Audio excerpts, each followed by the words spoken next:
Kia ora Year 9. In this video I'm going to go through some of the Unistructural questions from the JAF Practice 1 number test. So I'm going to go quite slowly. I'm probably going to get through about 20 questions. Make sure that before you watch this video you've tried to do all the Unistructural questions yourself first, and then use this to check up on how you're going. And if you find something in here that you can't do, you will have Education Perfect tasks set that should be able to help you with that gap, or send me an email and I can find you the alpha references. Okay, so here are the first few questions coming up here, and they are focused on integer rules. So first we have to calculate -4 plus 6. So the answer to that one is going to be 2. Now where did that come from? Well, I'm going to draw some bad number lines. I could use a ruler, but I'm not going to. So here's 0. So we always start at 0, and then the -4 tells me to head back 4 this way. So that gets me back to -4. And adding 6 means I'm going up in this direction plus 6. So that takes me to +2. Right? If you're having trouble remembering that, remember the lesson where I pretended to be a train. Okay, next one. Same idea exactly. I've got 6 plus -9. Now when we see plus a negative number, that means that we're going to go forwards with this one here, and then we're going to change direction with this one here. So whenever you see a plus and then a negative, you can rewrite it like this. 6 take away 9. And that gives me -3.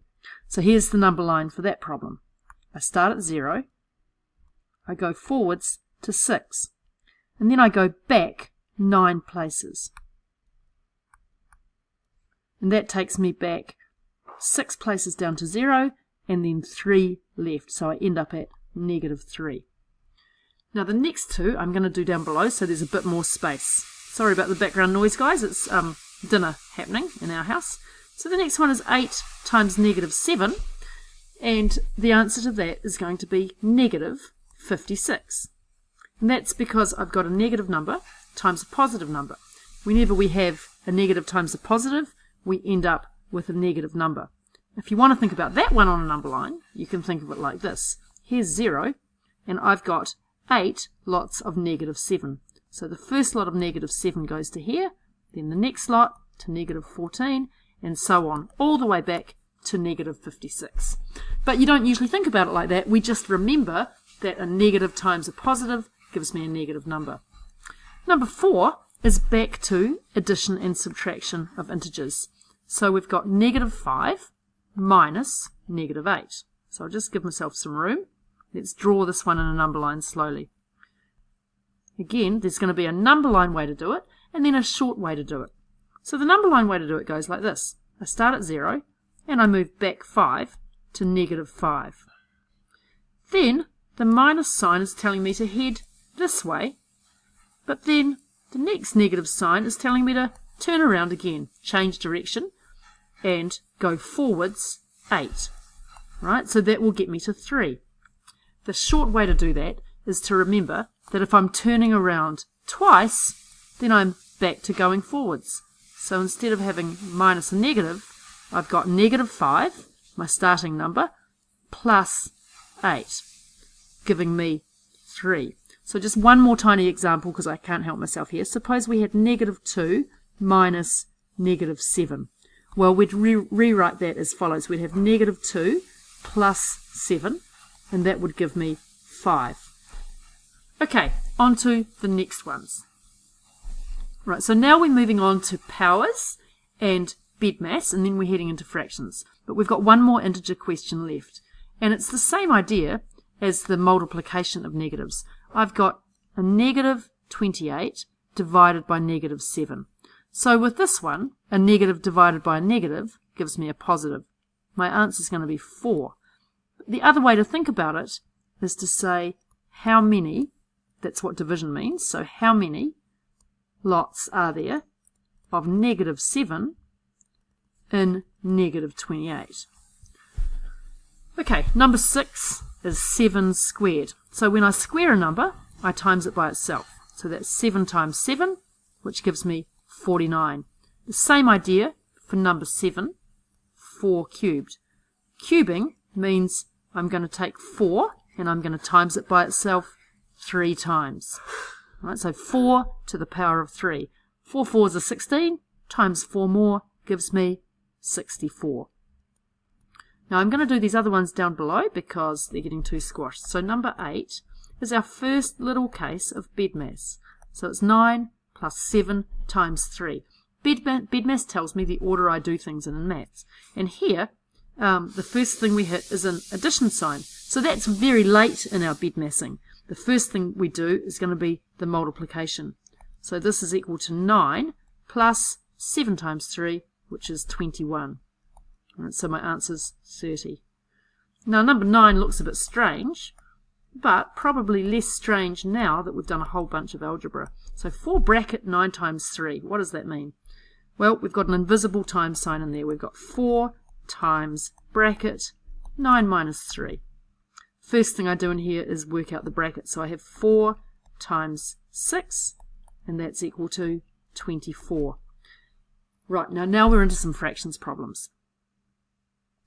What is 1/4 of $500? There are different ways to do this, but the easiest way is to think about what 1/4 means. 1/4 means equal sharing into 4 parts. So imagine that we've got $500 here, and we want to share that out into 4 parts. What's 1/2 of $500 going to be? Well, it's going to be, so 2 parts is going to be $250, and so 1 part is going to be $125. So for these questions, you don't have to show your working. Later on, you do have to show your working.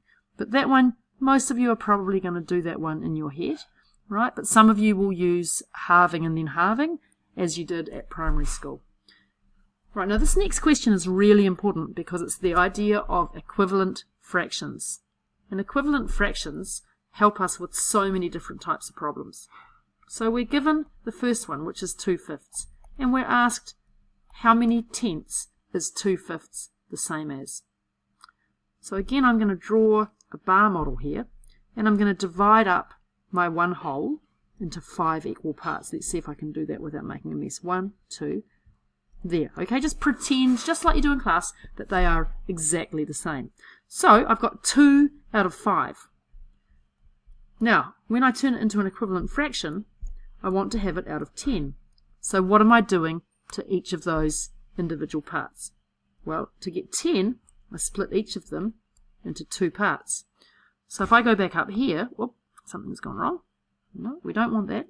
Right, here we are. Here's 1 part coloured in, except I want to do that in pink. So this is 2/5, right? 1, 2. How many tenths is that? Well, it's 1, 2, 3, 4. So 2/5 is equal to 4 tenths. Now we don't want to have to keep drawing the bar model for too long because it's kind of slow and painful. So instead we want to move to thinking about it like this. What did I do to my denominator? Well, I went from 5 to 10, so I multiplied by 2. What did I do to my numerator? I have to do the same thing.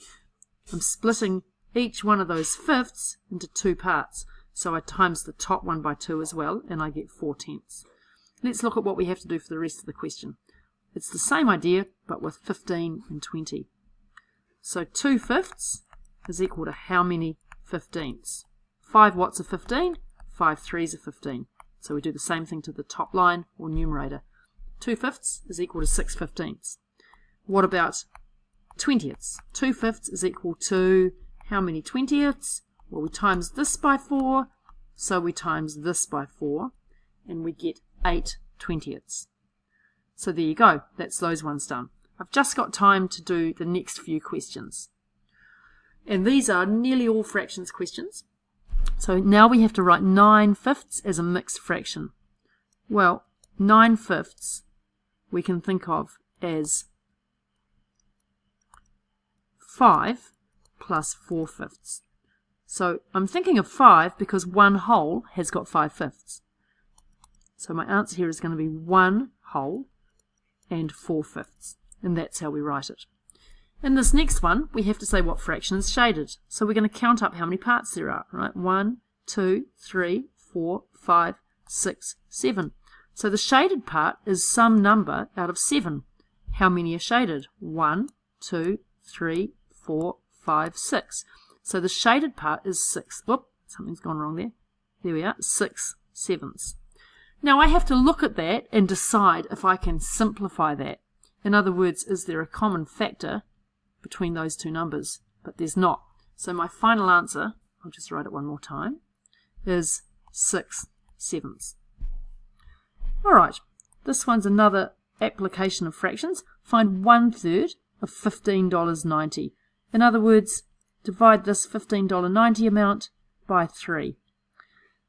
How can I do that in my head easily? Well, let's look at the $15. 1/3 of that is going to be $5, and 1/3 of 90 cents is going to be 30 cents. Right. The next one again is simplifying fractions one.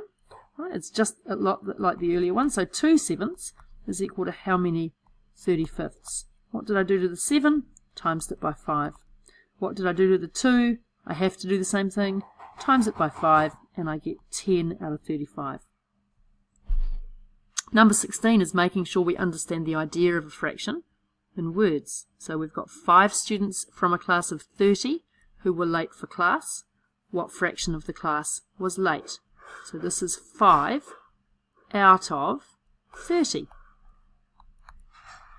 Now I have to simplify this so that I've got no common factors, right? It's a very strong rule in maths that we do with fractions. When we've finished a problem, we always simplify. So the common factor here is 5. We need to divide the top and the bottom by the same thing, divide by 5. 5 divided by 5 is 1, and 30 divided by 5 is 6. Right, number 17. List the next 3 perfect squares after 16. Right, what are perfect squares? Let's remember. 1 squared is 1. That's the first one. 2 squared is 4. 3 squared is 9. And 4 squared is 16. So we're asked for the next 3 of these. What are they? Well, 5 squared is 25. 6 squared is 36. And 7 squared is 7 sevens, which is 49. So that's my answer to question 17. And I'm just going to finish 18, and then I'm going to stop and have dinner and do some more later on. So the first 5 multiples of 7. What are multiples? Multiples is when we skip count in sevens. So the first multiple of 7 is 7 ones. 7 ones are 7. 7 twos are 14. 7 threes 21. 7 fours 28. Are really not that hard. And 7 fives are 35. So there we go, the first 5 multiples of 7. Right guys, thanks for watching. Make sure that you identify any things you're still having trouble with. So Year 9 is all about you getting good at working out what do I need to do next to understand better. And let me know if you need help working that out. Thanks for watching.